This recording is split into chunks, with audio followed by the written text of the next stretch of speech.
of late, I've been involved in the Isle of Man project. What is that?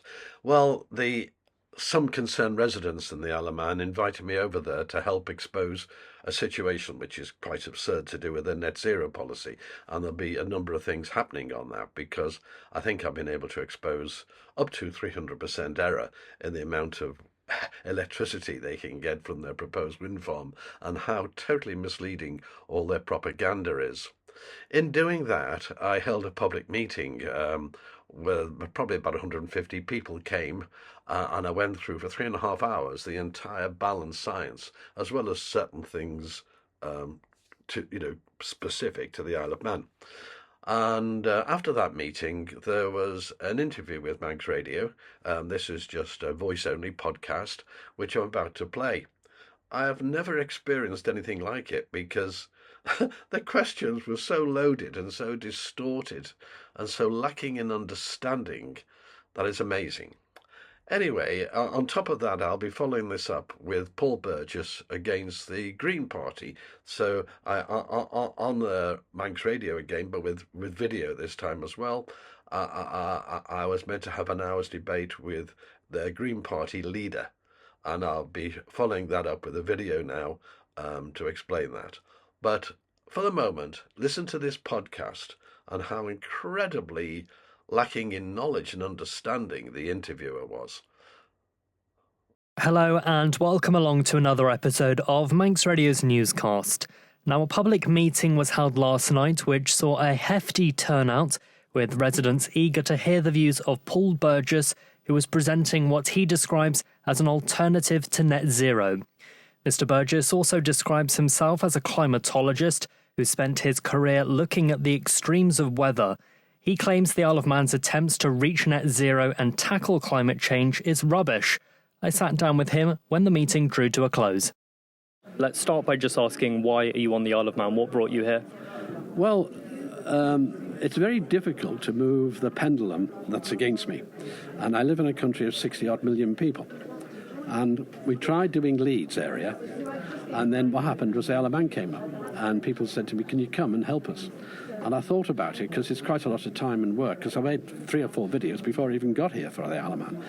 But if I can have an influence in a small place like this, I have more effect.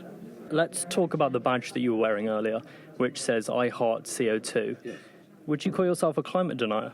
No, I think the climate denier are the alarmists, because if they think, I believe the climate is changing all the time. So in that sense, it is. In their sense, they actually think that you can dial a CO2 dial down or up and control the climate, and that controls the climate. So you categorically say you're not a climate denier? I can categorically say I'm a scientist that accepts what the climate is. I just note in some of your YouTube videos you're using graphs by the CO2 Coalition, which is recognised as a climate denial organisation. No, because you're defining them as climate deniers. Well, the New York Times, Newsweek, The Independent, The Washington Post, and they're also locked in a Facebook battle, which keeps removing its content due to being classified as disinformation. Yes, that's right, because journalism today is totally corrupted. Journalism today reports things like the Heathrow temperature record at 40.1, alongside the runway at Heathrow. So what you define, if I define you as an alien, it doesn't mean to say you're an alien. Well, let's just look at some of the graphs that you've used. One of them from the CO2 Coalition, which you've described as fact in a very recent video, which says global temperatures change dramatically during the past 10,000 years. Can you tell me who was tracking temperatures 10,000 years ago? Yeah, I mean, basically, we can track temperatures by isotopes and by Greenland ice cores. So if you look at, I use different ones, at the top of those graphs, if you looked. So all of those are well-established scientific methods that were used. These are alarmist organizations. Well, NASA says, and I'll quote, scientists have been building estimates of the Earth's average global temperature for more than a century using records from weather stations, but before 1880, there just wasn't enough data to make accurate calculations, resulting in uncertainties in these older records. So are you saying that NASA is lying? No, there's a different... Yes, actually, NASA do lie, but I don't know about that one. I can answer it. Look, let me explain something. You've got to estimate by what we call proxies. Now, the entire alarmism basis is based on a hockey stick going back 1,000 years. So the entire alarmism, the entire IPCC alarm, the whole industry is based on the 1998 hockey stick of 1,000-year temperatures done by tree rings, which is a totally corrupt bit of science. Does that mean to say they're lying? In actual fact, they did lie in that one. But that is the case. You have to use proxies when you're going back. So just to bring back to the question, you are saying that NASA is lying? No, you're trying to get me to say something. A lie. But you just said that NASA does lie. No. You really are. You did say NASA does lie. NASA can lie, yes. I'll give you an example. So in this case, is NASA lying? No, I don't know if they're lying in that because I don't know whether the person knew it or not, knew the truth or not. When someone makes a claim, that's not true, and that's not true claim, it doesn't mean to say they're lying. It means to say they don't know. So to accuse a person lying, it means they've done it intentionally. Now, there are things that NASA has done intentionally that were not true, and they are lies, and that's how you define a lie. Okay, let's move on. Greenpeace has conducted an undercover operation in the past which revealed that 2 prominent climate skeptics were available for hire by the hour to write reports casting doubt on the dangers posed by global warming. You're buying into those types of reports, aren't you? No, I'm not. Who are these people? I buy into evidence and science. I don't even know who you're talking about. I mean, you can say things like that. Name the scientist and I'll tell you. One is William Happer, one of the founders of the CO2 Coalition. That's not true. Well, I know William Happer. No, that is not true. So you dispute that? Well, William Happer did that science there, which is accepted by the other side. What you've got is people, and journalists are very good at it, totally disrupting the information and misreporting all the time. So they'll say things which are totally untrue to get the headline in.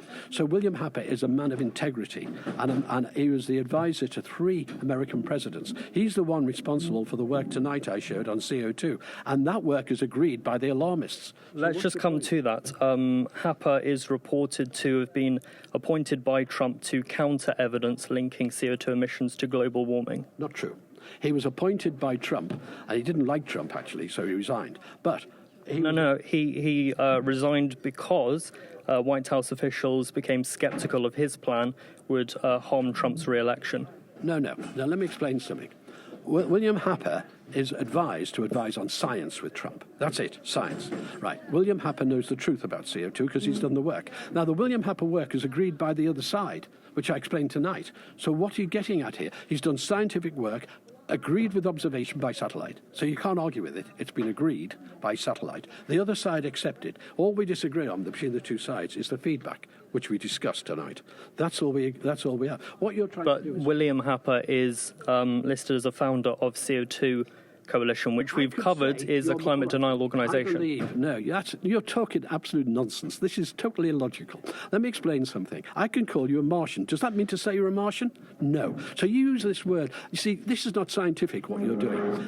You don't do ad hominem attacks, which is one stop after the other, one after the other here. That's not science. You're not dealing with the evidence. Deal with the evidence. You've named William Happer a completely man of high integrity, a really great scientist who's done work that the alarmists agree is correct, right? You're naming him. And how dare you do that? You asked me to say... The founder of Greenpeace is totally on my side because of Greenpeace and their corrupt ways of doing things and their corrupt ways of reporting things. Did you know that? Do you know who the founder was? Well, he left Greenpeace. The founder of Greenpeace, there was 1 or 2 people who founded it at the beginning. He founded it. He did great work with the whales and all that, right? He today he's a member of the CO2 Coalition as well, by the way, right? And he gives talks all over the world on it. And he is totally on my side. Totally. He argues we want more CO2 just like I do because it's so beneficial to the world. So okay, let's just round up. Given there's so much discrepancy that we've covered here, you're saying one thing, some people say another thing. No. I can't let you off with that. How dare you do that? Who are the some people? You have to name these things. Who? When you say some, there is. If you're saying. Well, we've just covered that. for example, CO2 Coalition is being recognised as a climate denial organisation. So that suggests that there are other people on the other side. No, of course there are other people on the side. So you do acknowledge that there are some people on the other side? No, there's people on the other side, but unless you know what the subject is, it's very difficult. Generally, I acknowledge totally that there's a whole industry of alarmism on the other side. Yes, that's what I'm fighting.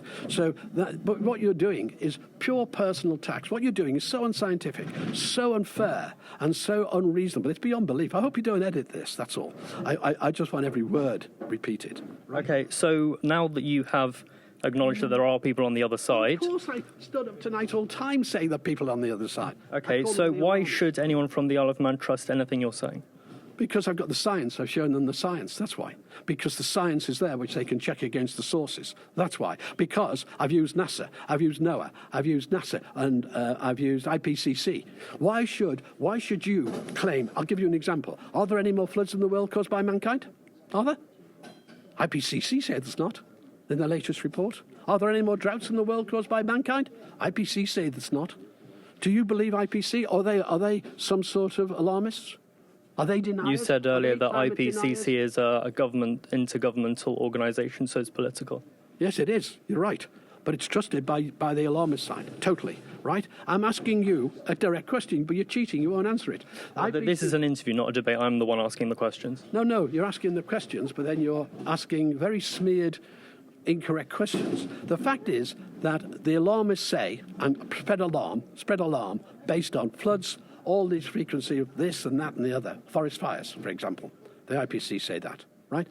So they say there's no more forest fires. They say the air aridity that causes them, no mankind influence, right? So when the other side doesn't, I use their own data from the other side to challenge them. And the other side's an enormous industry, right, of alarmists. They teach kids in school and abuse the minds of kids in schools, teaching them unfounded science, right? So what you're doing is you're using the term climate denier defined by somebody else. So if I call you a Martian, all right, then you're a Martian. Well, I've now called you a Martian. Does that make you one? I could be a Martian. Pardon? I could be a Martian. Well, fine, let's accept you're a Martian. Then in the same way you're a Martian, I'm a denier. Paul Burgess, thank you for joining us. That's okay, bye. So there we are. What I would like to explain is this about William Happer. This sting operation, what he was saying was this. The two undercover operatives from Greenpeace, this is laughable, approached William Happer, who is a man of integrity, I assure you. And they said, will you write some work for us? We'll pay you. And he says, fine, he's retired. And yeah, well. No, all he was going to do was write on his views, which are the same as mine, or I'm the same as him, if you like, which are, very much against the entire net zero movement. And then he said, well, he was going to write views then, which would, back up and be wrong. So the assumption behind this interview is every question was that you're wrong to begin with, and that's it. So William Happer wasn't changing his views to write anything. He was just doing what he always does, the same truth. And this gets distorted into some sort of sting operation. It's absurd. Had William Happer been employed and changed his views for that, then fine. But he didn't, So I just thought I'd point that out. I think the rest is pretty obvious. This interviewer simply didn't understand the subject to begin with. Thank you for watching. Bye.